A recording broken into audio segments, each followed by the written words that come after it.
My name is Carnell, My name is Gavin. and one of the things we wanted to do was have a baby, and as you can see, we can't do that alone. Like the very overused phrase, it takes a village, we knew that we had to start with fertility, and then the next step would be a surrogacy agency.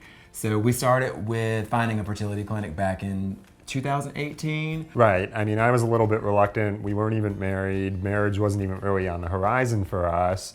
But Carnell was the planner in our relationship, and so he was looking ahead, and he said, look, I think it makes sense for us to go check out this fertility clinic just to get more information about the process. And I thought, okay, fine. And we found out that it was going to be quite a journey, and it felt pretty daunting.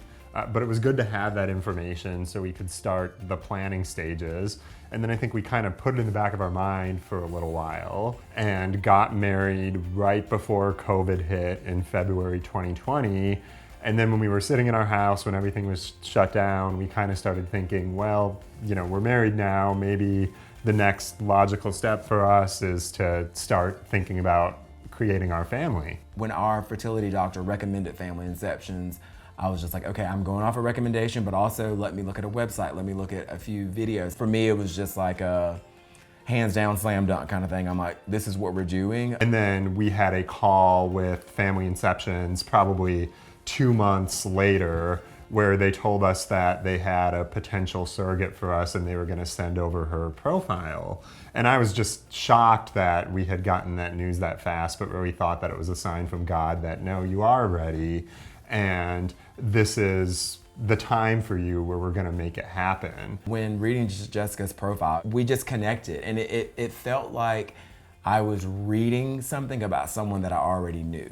I'm a control freak. I like to control every single thing. So before you even go to see a doctor, you have to realize that all these things are gonna be out of your control. Having the recommendation for our physician to use Family Inceptions, that was kind of we already trusted our physician. So it was like, okay, I trust her. I think I can trust her with her recommendation for Family Inceptions.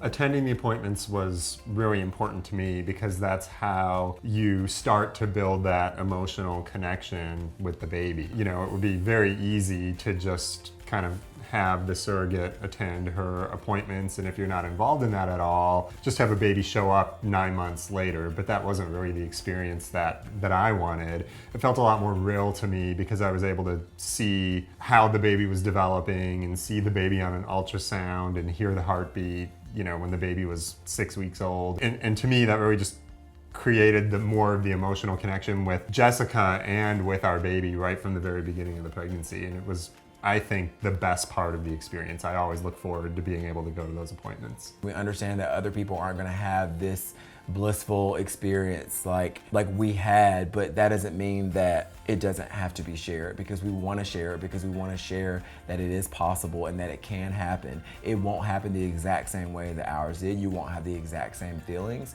but what we shared was so magical that it's important for it to be on display. It is the most beautiful love story that God has ever written that we didn't even know that we were going to play a part in.